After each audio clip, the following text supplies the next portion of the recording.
감사합니다. 할렐루야. 인사하면 좋죠. 인사하니까 서로 웃음이 나오고. 예. 여러분 진짜 말로만 아니라 하나님의 그 형통하심이 여러분의 가정과 여러분 하던 모든 일에 풍성하게 넘치게 되기를 바랍니다. 어제도 말씀을 나눴습니다. 그 말씀 가지고 그대로 나누게 될 텐데, 여러분 정말 이 요셉의 이 장면을 보면 하나님이 따라가시면서 요셉을 형통케 하시는 것 같아요. 하나님 나 형통케 해주세요 하고 하나님 막 따라가는 것이 아니라 하나님이 요셉을 따라오시는 것 같아요. 우리가 인생을 살면서 내게 왜 그런 일이 있을까? 왜 이런 일이 내게 생겼지? 무엇 때문에 그럴까? 하나님 왜 이런 일이 내게 있지요? 이럴 때가 참 많아요. 살면서. 여러분만 그런 것이 아니라 저도 그래요. 여러분만 하나님 이러시면 안 되는데, 나 좀 잘되게 해주셔야 되는데, 나 좀 형통케 해주셔야 되는데, 여러분만 생각하시지 않습니까? 저도 그렇게 생각합니다. 그리고 참 어려울 때는 하나님 왜 저입니까? 이렇게 하지요. 요셉이 그랬지 않겠어요? 여러분 요셉을 잘 알지 않습니까? 약간 17세에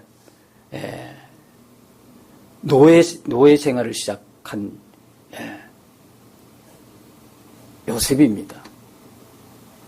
아버지 집을 떠나서, 그죠? 아버지 집을 떠나서 노예로 팔려갔을 때 그 심정 이해하시겠습니까? 우리 중에 이렇다고 생각하면 됩니다. 테러 집단에 잡혔다. 그 심정 이해하시겠습니까? IS에 내가 지금 잡혀서 언제 죽을지 모른다. 그 심정 이해하시겠어요? 요셉도 아마 그런 마음이 아닐까요? 정말 어린 나이에. 그러면서 하필 왜 내가 이렇게 해야 될까라는 그런 생각 안 해봤을까요? 그런데요, 결과는 어떻게 됐죠? 처음에 자기 인생을 도무지 왜 이렇게 풀리는지 몰랐을 거예요. 그죠? 너무 힘들었어요. 근데 결론은 어떻게 됐습니까? 하나님이 따라다니시면서 요셉을 마치 추적하듯이, 요즘 같으면 드론을 띄워서 요셉 가는 곳에 그냥 추적하듯이 가셔서 가는 곳마다 복을 주시고 가는 곳마다 형통케 하셨더라. 이 놀라운 은혜죠. 여러분, 우리가 당한 상황을 잘 이해를 못할 그런 경우도 있지요. 그러나 분명한 결론은 무엇입니까? 우리는 가정보다도 끝이 좋은 사람입니다. 아멘이십니까? 아멘이 좀 늦게 나오네요. 우리는 가정이 아니라 이 과정, 지나가는 과정, 그건 이유를 모르겠어. 이해가 안 돼. 하나님 마음이 뭔지도 모르겠고, 왜 내게 이런 일이 일어났는지도 모르겠어. 그런데 우리는 뭡니까? 결론이 좋은 사람인 줄 믿습니다. 결론이요. 요셉이 지나가는 과정을 일일이 간섭을 다하고 그게 신경을 곤두세우고 그게 집중했다면 요셉 살아남았겠습니까? 죽어도 벌써 신경쇠약으로 죽었을 겁니다. 정신병에 병원이 있다면 실려가지 않았겠어요? 이것도 지나가리라. 믿음의 사람은요, 범사에 뭐하라고 그랬죠? 감사하라. 범사에 감사하는 건 뭡니까? 일일이 그 가정을 막 신경을 쓰고 그런 겁니까? 이것도 지나가리라. 내가 원치 않은 상황이 벌어졌을 때 뭐라고요? 이것도 다 시간 지나면 지나가리라. 좋은 일이 생기면 뭐라고요? 주의 은혜라. 오래 기억하는 것이죠. 원치 않은 나쁜, 좋지 않은 상황, 그런 걸 벌일 때는 지나가리라. 그리고 흘러가는 거예요. 그런데 가다 보니까, 그 당시는 몰랐는데 가다 보니까 하나님이 다 추적하고 계셨다라는 거예요. 여러분들이 정말 예수님 믿으십니까? 예수님이 여러분의 주인 맞습니까? 예수님 여러분 하나님으로 믿으십니까? 그렇다면 하나님이 드론을 떼어서 여러분을 추적하고 계신 것을 믿으십니까? 약하네요. 하나님이 여러분 추적하고 계십니다. 그러니까 여러분, 추적한다는 게 좋은 의미에서는 참 좋죠. 하나님 내 사정을 아시고 내 형편을 아시고 내 기도 제목 아시니 좋은데, 문제는 내가 조금 하나님 없이 살고 싶은 그때는 조금 좀 애매하지요. 그때는 추적을 안 해주셨으면 좋은데, 여러분 2017년 새해 오늘 첫날부터 2017년이 맞춰지는 12월 31일까지 뿐만 아니라 영원토록 주님은 여러분을 추적하고 계신 것을 믿으시기 바랍니다. 마태복음 28장 20절에 뭐라고 약속하셨습니까? 영원토록 너와 함께 함이니라. 이 말씀을 잊으셨습니까? 여러분 추적하고 계신다니까요. 그러니까 아예 새해부터 여러분 하나님이 보셔서 민망할 짓은 안 해야 되겠다라고 하는 돌이키는 역사가 일어나기를 축복합니다. 돌이키는 역사. 여러분 우리가 믿는 하나님은요, 우리가 잘못했는데 복을 주시고 형통케 하시는 하나님이 절대 아니세요. 하나님은 매우 인격적인 분이세요. 인격적이라는 말은 무슨 말입니까? 인격적인 거는 무슨 말이죠? 하나님은 늘 우리와 살아계셔서 교제하시는 분이라는 거예요. 생각이 있으시고 마음이 있으세요. 우리가 그분을 불편하게 해드리거나 그분을 기쁘게 해드리지 못하면 그분 마음 상해하시는 분이에요. 그게 인격인 거예요. 그냥 우상이 아니에요.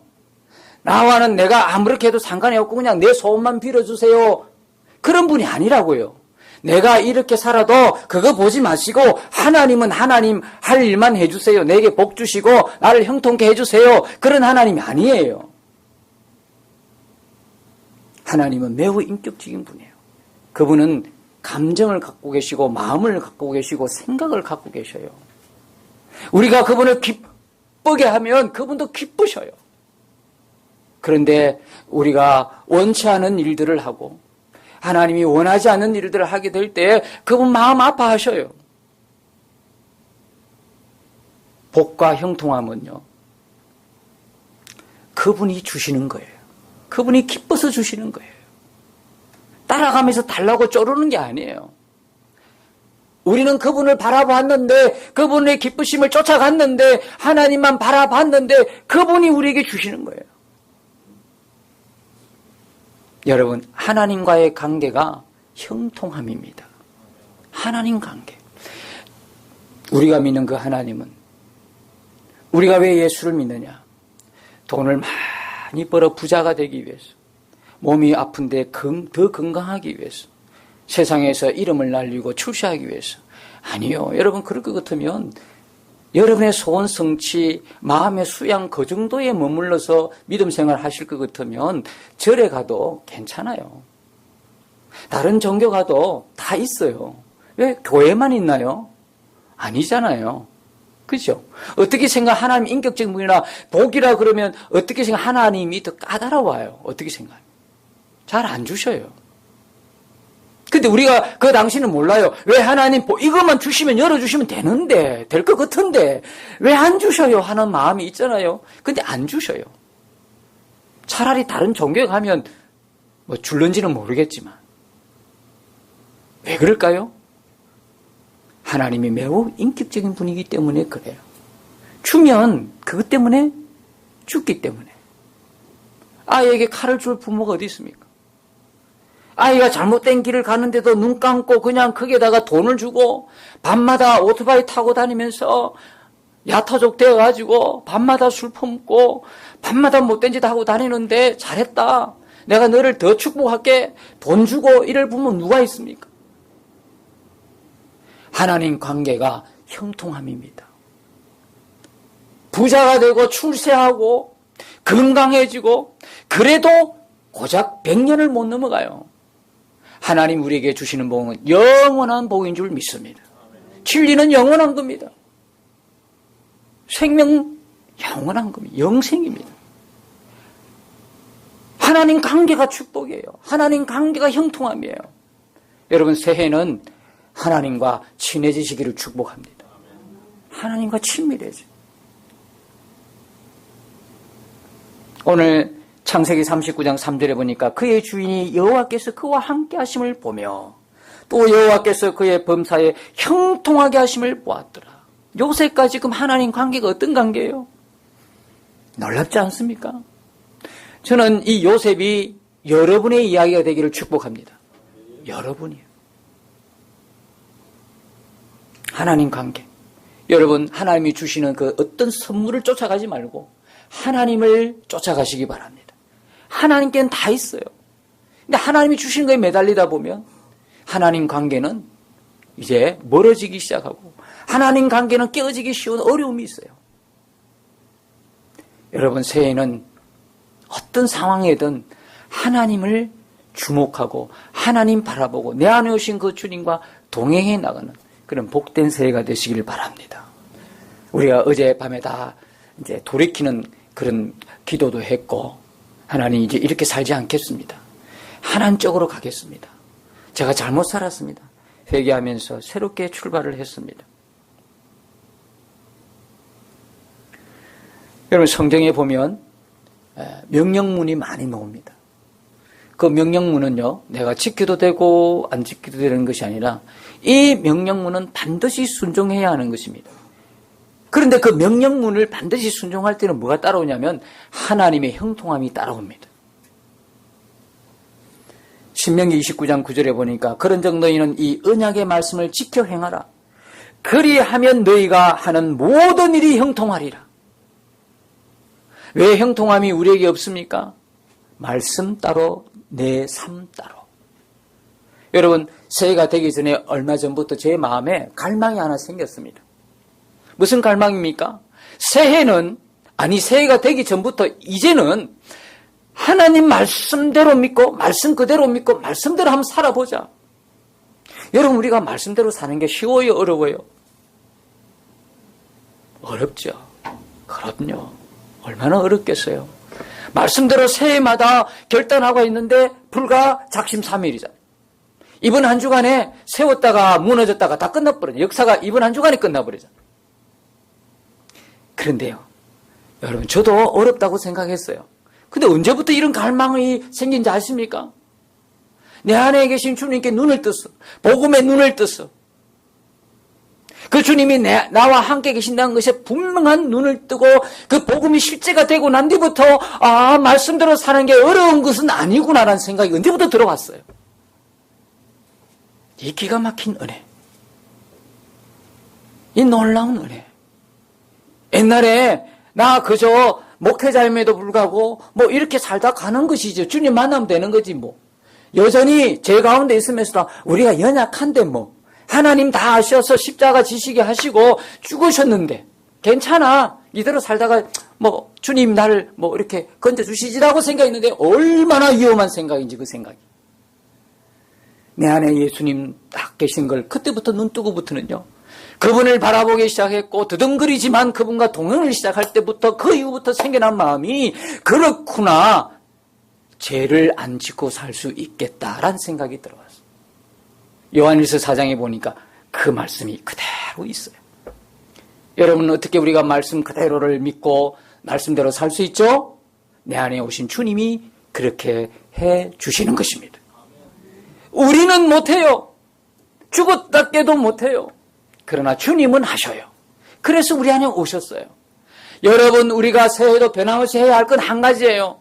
주님을 위해서. 제가 새해가 되니까 카톡도 날라오고 문자도 날라와서 새해 축복하는 메시지가 목사님들로부터 얼마나 많겠어요. 근데 귀찮을 정도예요. 오늘 아침에 딸 보고 소리 좀 진동 좀 죽여라 그냥. 너무 오니까. 하나님의 나라를 위해서, 주의 일을 위해서 저는 좀 미안해요. 내가 하나님 나라를 위해서 주의 일을 위해서 일로 이야기하면 작년에도 여전히 뭐 한 게 없어요. 제가 한 게 하나 있다면 뭔지 아십니까? 주야로 밤낮 1년 내내 힘쓴 게 뭔지 아십니까? 내 안에 계신 예수님 바라보려고 힘썼습니다. 고독하고 외롭지만 혼자 영성일기를 쓰면서 그 방에 가입된 우리 집사님들 들어오지 않아도 계속 이래도 마음이 안 찔린다는 것은 이건 진짜 이해가 안 되는 거예요. 새해는 회개하시고 돌아오시기를 바랍니다. 많이 웃는다는 이야기는 찔린다는 이야기죠. 믿습니다. 새해는 한번 믿어보겠습니다. 어쨌든 간에 그렇게 제가 했던 것은 예수님 바라보고 예수님 쫓아고 예수님과 동행하기를 힘쓰고 있었단 말이에요. 그거 외에는 없어요. 제가 한 게 뭐 있어요. 우리 다 한두 해 경험하는 것도 아니잖아요. 목사가 지금 뭐 거짓말 하는 것도 아니잖아요. 와보셨어. 나를 만나고 또 우리 교회 와보면 알잖아요. 할 것이 없으니까 자기가 찾아서 일해야 되는 교회잖아요. 여러분, 새해에 정말 우리가 해야 할 일은 예수님 바라보고 동행하는 일인 줄 믿습니다. 거기서부터 주님이 하라고 할 때 하면 되는 겁니다. 일부터 먼저 하는 건 아닙니다. 이건 아닙니다. 하나님 나라를 위해서 사는 것은 내 안에 오신 그 예수님과 동행하는 것입니다. 그거부터 시작하는 거죠. 그럴 때 하나님의 형통함이 부어지는 겁니다. 여러분, 말씀대로 순종하고 말씀대로 그대로 살 수 있습니다. 왜? 여러분 안에 주님이 오셨기 때문에. 말씀대로 사는 것은 이제 어렵지 않은 것은 주님이 해 주시기 때문에. 여호수아 1장 7절에서 8절 오직 가고 극히 담대하여 나의 종 모세가 내게 명령한 그 율법을 다 지켜 행하고 우로나 좌로나 치우치지 말라. 그리하면 어디로 가든지 형통하리니.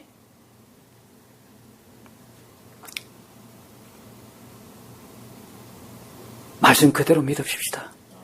말씀 그대로 삽시다. 첫 번째, 여러분들이 어제 그리고 오늘 여러분이 결단할 하루에 몇 장씩이라도 말씀을 읽겠다고 결단하셨지 않습니까? 그대로 오늘부터 시작해서 그대로. 마지막으로 우리에게 형통함은 하나님 앞에 드리는 감사인 줄 믿습니다. 여러분, 감사가 회복되는 그것이 바로 하나님의 형통함이 내게 임했다는 증거인 것입니다.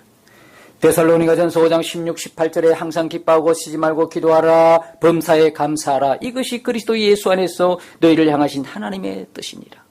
한번 따라합시다. 기뻐하며 기도하면 기적이 일어납니다. 기뻐하며 기도하면 기적이 일어납니다. 무슨 기적입니까? 범사에 감사하는 기적이요. 벌써 여러분, 범사에 감사하는 게 보통 일이 아니거든. 이게 기적 중에 기적이거든. 여러분, 좋은 일이 있어서 감사 못하는 사람 누가 있습니까? 초등학생도 그거 다 감사하는데요. 그런데요, 내가 원치 않은 일, 내가 바라지 않은 일이 일어났을 때도 감사할 수 있습니까? 감사할 수 있다면 그것이 여러분 삶에 하나님이 개입하셨다는 증거입니다. 그게 여러분 삶에 하나님이 기적을 베푼다고 하는 증거인 겁니다. 범사에 감사하라. 벌써 끝났습니다, 인생. 그렇게 된다면. 여러분, 2017년도에는 우리가 아직 걸어보지 못한 새해입니다. 하나님만이 아시는 새해입니다. 앞으로 어떤 길을 우리 앞에 펼쳐진지 모릅니다. 좋은 일, 나쁜 일 섞여 있습니다. 그러나 이것도 지나가리라. 우리의 길 인도자가 되시는 하나님만 바라보고 가시면 범사에 내 안에 계신 그분이 기뻐하고 감사하게 하시고 우리의 길을 정리하시고 열어주실 줄 믿습니다. 절대로 낙심하지 마시고 절대로 불평하지 마시고 우리가 해야 할 일은 오직 감사, 오직 감사. 이 안에 바라고 원하는 것은 여러분 모든 삶에 하나님의 형통함이 있는 새해가 되시기를 축복합니다. 하나님 관계가 치밀함입니다. 하나님 관계가 형통함입니다. 새해는 하나님 관계가 더 형통한 은혜를 입게 되기를 축복합니다. 감사 회복입니다. 감사가 회복되시길 바랍니다. 말씀대로 살고 말씀대로 믿고 말씀대로 사는 게 형통함입니다. 이 모든 형통함이 새해 여러분의 것이 되기를 주 예수님의 이름으로 축원합니다.